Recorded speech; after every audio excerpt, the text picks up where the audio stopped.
Quando a pandemia vai acabar? Essa é a pergunta que todos nós estamos nos fazendo, praticamente 2 anos de iniciado esse drama, esse grande drama da história recente da humanidade.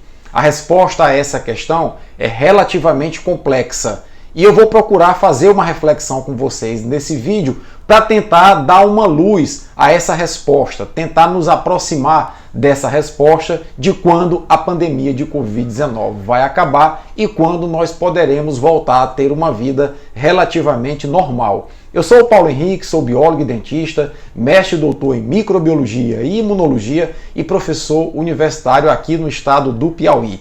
Se você gostar desse vídeo, te convido a compartilhar esse vídeo e a se inscrever no nosso canal. Diariamente nós estamos postando aqui vídeos, às vezes vídeos mais elaborados, às vezes vídeos mais curtos e mantendo as pessoas que estão aqui inscritas informadas sobre a pandemia de Covid-19. Eu te convido também a ativar o sininho da notificação, assim sempre que um vídeo novo for ao ar, você será notificado. Pois bem, vamos direto ao ponto. Gente, a pandemia de Covid-19, ela não difere de outras pandemias do passado. Não foi a primeira pandemia que a humanidade enfrentou e não será também a última. E toda pandemia tem um começo, um meio e um fim. E com a atual pandemia, isso também vai acontecer. Bom, a pandemia, ela nada mais é do que uma doença descontrolada. Ela nasce como uma epidemia, que é uma doença descontrolada, local. Por exemplo, essa aqui nasceu em Wuhan, e depois ela se espalha.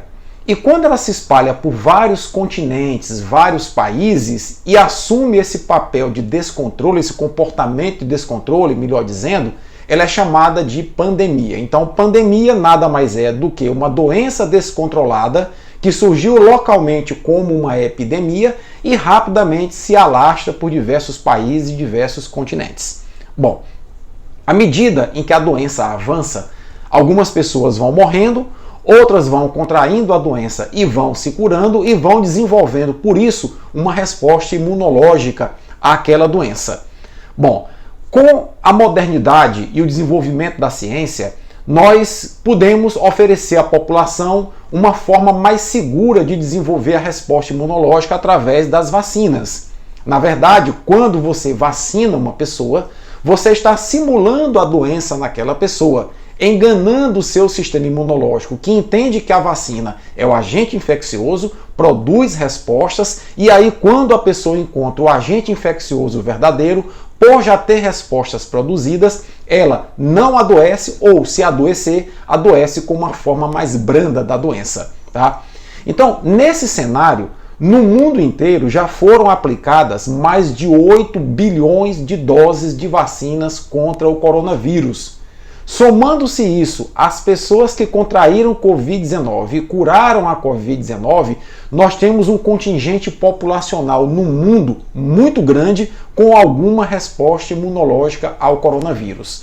Pois bem, isso cria enormes dificuldades para o coronavírus. À medida em que ele começa a chegar nas pessoas e começa a encontrar resistência no corpo dessas pessoas através de anticorpos, através de células de defesa, o vírus vai ficando meio que acuado e vai ficando sem alternativa. Obviamente que o vírus tem os seus mecanismos de escape, e um dos principais mecanismos de escape do coronavírus e de qualquer outro vírus são as mutações que ele sofre. Ele sofre mutações aleatórias. É bom lembrar que nenhum organismo, nem mesmo os vírus, sofrem mutação para se adaptar e ficar com superpoderes. Isso só lá no filme dos X-Men, tá certo? Brincadeira. Mas as mutações que os vírus sofrem são meramente ao acaso. Quanto mais ele se multiplica, quanto mais ele circula e mais ele se multiplica, mais ele sofre mutações, e quanto mais mutações ele sofre, maior a probabilidade de que essas mutações se acumulem e originem variantes. Tá? Pois bem, nesse cenário, a humanidade pode ter levado sorte por um lado. Né? Que sorte? O coronavírus recentemente originou agora em novembro uma variante chamada variante Ômicron, que é muito mais transmissível que as variantes anteriores. Por exemplo, em relação à variante Delta, a variante Ômicron tem cerca de 3 a 8 vezes de capacidade a mais de transmissão do que a variante Delta. Tá? E isso, aparentemente, é muito ruim. porque um vírus que se transmite muito mais rapidamente contamina muito mais pessoas. Entretanto, o que se verifica até agora é que a Covid-19 causada pela variante Ômicron não é tão grave quanto a Covid-19 causada por variantes anteriores. Inclusive, saiu um estudo no início do mês, um estudo sul-africano, mostrando que a variante Ômicron causa 70% menos internações do que a variante Delta. E se as pessoas estiverem vacinadas, as internações são muito, mas muito reduzidas, chegando até 80% de redução. Então, isso mostra que a variante Delta, ela era muito mais agressiva, e a variante Ômicron aparentemente causa uma Covid mais branda, embora se transmita muito mais rapidamente. Bom, nesse cenário, nós temos um vírus numa variante, a Ômicron, que se espalha muito rapidamente e neutraliza as outras variantes mais agressivas, e a tendência vai ser o quê? Vai ser a variante Ômicron se espalhar e dominar todas as outras variantes no mundo inteiro, causando uma Covid mais branda. Essa é a expectativa da comunidade científica. Mas algumas pessoas dizem assim, mas eu já vi em algum lugar que a variante Ômicron infecta pessoas que já tiveram Covid e também é capaz de infectar pessoas que já foram vacinadas. Perfeito!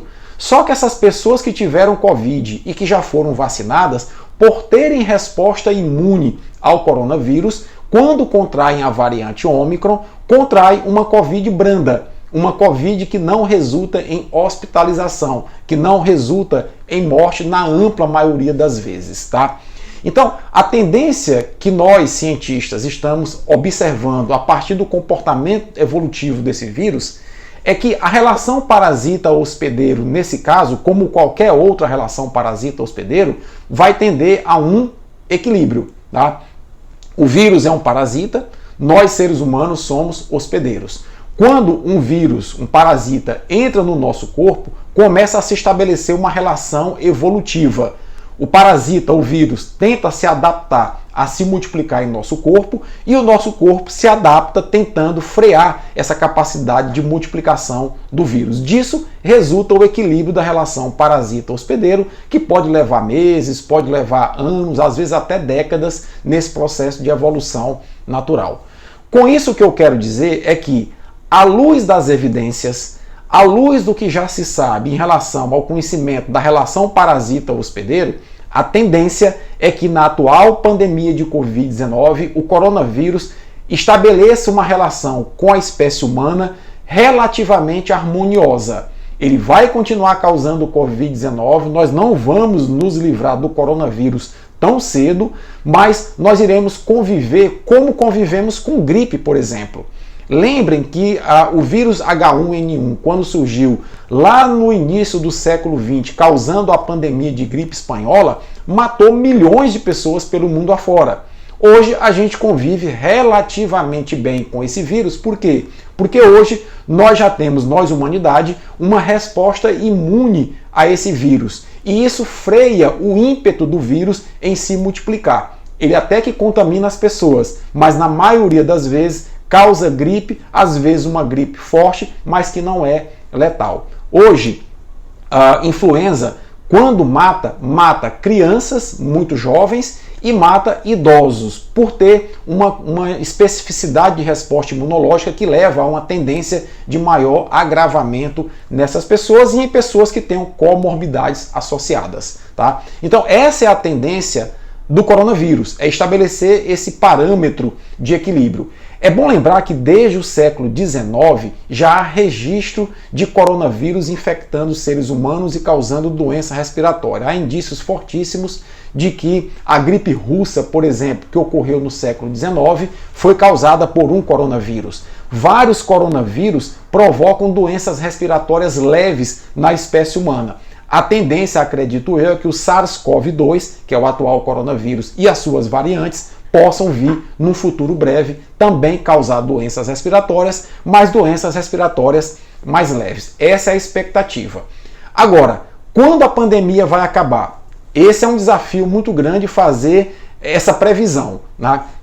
Eu diria a vocês que pandemia, ela não acaba isoladamente num país ou no outro. A preocupação, a pandemia vai acabar no Brasil, Não, a pandemia para acabar, ela tem que acabar no mundo inteiro, porque pandemia é uma doença descontrolada, como eu expliquei anteriormente, que afeta o planeta inteiro. Então, ela para acabar tem que acabar no planeta inteiro também. Se nós observarmos nos diferentes continentes do planeta, existe uma média de 50% a 55% da população já vacinada contra a Covid-19. A única exceção é a África.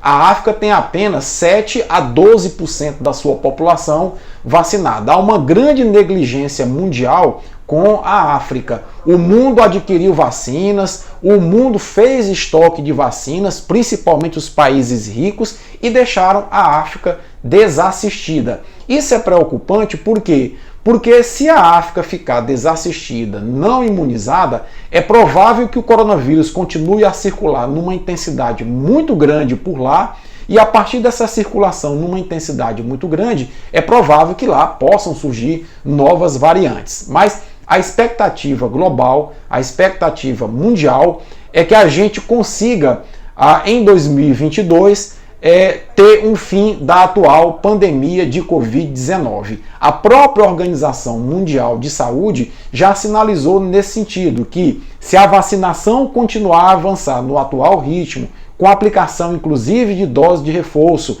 com atenção para países que têm menos vacinas, como os países africanos, há uma possibilidade de em 2022 nós termos decretado o fim da pandemia.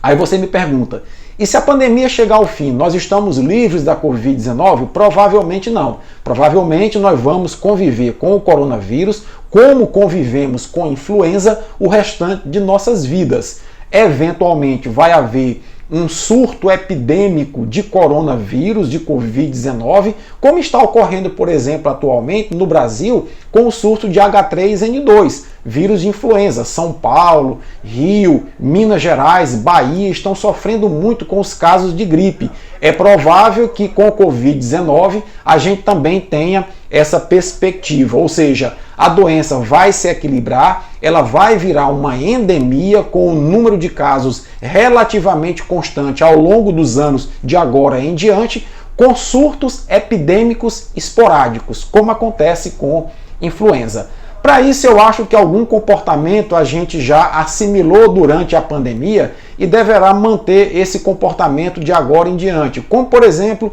evitar aglomeração em espaços fechados, valorizar espaços abertos com ventilação natural, como, por exemplo, utilizar máscara sempre que você sentir sintomas respiratórios. Eu lembro que as máscaras são importantes para você se proteger, mas elas também são importantes para você proteger os outros. É uma atitude de empatia utilizar máscara. Você, por exemplo, de agora em diante, sentiu dor de garganta, coriza, sentiu algum desconforto respiratório, utilize máscara quando em público para proteger as pessoas que estão próximas de você. Quando você for chamado de agora em diante para tomar doses de reforço, eu acredito, inclusive nós cientistas acreditamos que as vacinas contra a Covid-19 serão como vacinas de influenza, a gente vai ter que tomar periodicamente essas vacinas. Quando for chamado, compareça ao posto de saúde, tome a vacina para reduzir a circulação do coronavírus de agora em diante. Inclusive o Butantan está produzindo aí a Butanvac, que é uma vacina bivalente, é uma vacina que tem o vírus de influenza e o vírus atenuado, o vírus inativado, melhor dizendo, de coronavírus. Ou seja, com uma única picada você se imuniza contra a Covid-19 e contra a influenza. O Butantan já tem inclusive a autorização da Anvisa para iniciar a fase de ensaios clínicos em seres humanos dessa nova vacina chamada Butanvac. Então é isso.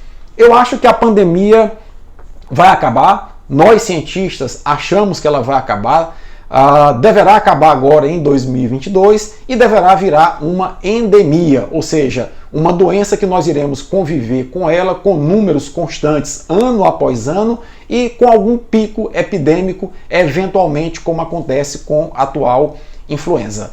Proteja-se, mantenha-se informado, principalmente em canais e em redes sociais de pessoas que têm formação na área e têm compromisso com a verdade. Fuja das fake news, adote medidas protetivas, dentre elas vacinação atualizada, uso de máscara e evite aglomerações. Se gostou desse vídeo, compartilha. Forte abraço, até a próxima.